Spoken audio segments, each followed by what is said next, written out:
نبی کریم صلی اللہ علیہ وآلہ وسلم نے عید الاضحیٰ کی نماز کے بعد خطبہ دیتے ہوئے فرمایا کہ جس شخص نے ہماری نماز کی طرح نماز پڑھی اور ہماری قربانی کی طرح قربانی کی، اس کی قربانی صحیح ہوئی، لیکن جو شخص نماز سے پہلے قربانی کرے وہ نماز سے پہلے ہی گوشت کھاتا ہے اور اس کی قربانی نہیں۔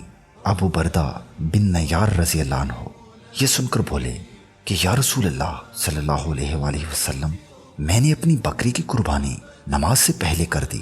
میں نے سوچا کہ یہ کھانے پینے کا دن ہے، میری بکری اگر گھر کا پہلا ذبح بنے تو بہت اچھا ہو۔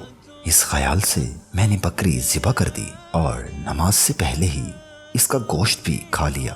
اس پر آپ صلی اللہ علیہ وآلہ وسلم نے فرمایا کہ پھر تمہاری بکری گوشت کی بکری ہوئی۔ ابو بردہ بن نیار رضی اللہ عنہ نے عرض کیا کہ میرے پاس 1 سال کی پٹھیا ہے اور وہ مجھے گوشت کی 2 بکریوں سے بھی زیادہ عزیز ہے، کیا اس سے میری قربانی ہو جائے گی؟